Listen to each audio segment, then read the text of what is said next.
Keutamaan menghadiri majelis ilmu di masjid. Dimudahkan jalannya menuju surga. Orang yang keluar dari rumahnya menuju masjid untuk menuntut ilmu syar'i, maka ia sedang menempuh jalan menuntut ilmu. Padahal Nabi Shallallahu Alaihi Wasallam bersabda, barang siapa menempuh jalan menuntut ilmu, maka Allah akan memudahkan jalannya untuk menuju surga. Hari At-Tirmidzi No. 2682. Abu Daud nomor 3641. Disahihkan Al-Albani dalam Sahih Abu Daud. Mendapatkan ketenangan, rahmat dan dimuliakan para malaikat.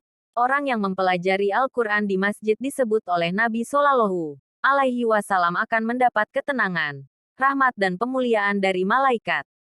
Nabi Shallallahu Alaihi Wasallam bersabda, tidaklah suatu kaum berkumpul di salah satu rumah dari rumah-rumah Allah, masjid, membaca kitabullah dan saling mempelajarinya, melainkan akan turun kepada mereka sakinah, ketenangan, mereka akan dinaungi rahmat. Mereka akan dilingkupi para malaikat dan Allah akan menyebut-nyebut mereka di sisi para makhluk yang dimuliakan di sisinya.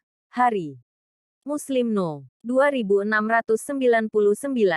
Makna dari mereka akan dilingkupi para malaikat dijelaskan oleh Al-Mula Ali Al-Qori. Maknanya mereka akan ditolong dan dimudahkan dalam upaya mereka menuntut ilmu. Mirkatul Mafatih 1/296.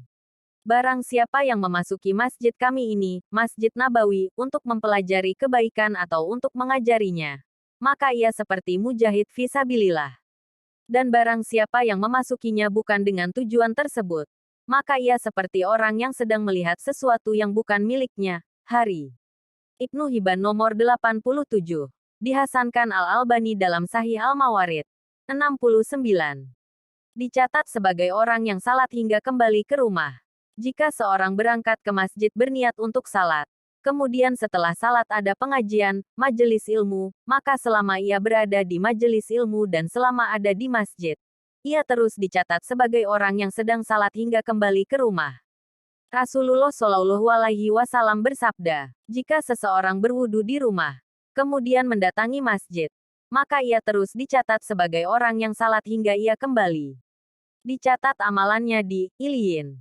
Jika seorang berangkat ke masjid berniat untuk salat, kemudian setelah salat ada pengajian, majelis ilmu, hingga waktu salat selanjutnya, semisal pengajian antara maghrib dan isya, maka ia terus dicatat amalan kebaikan yang ia lakukan di masjid.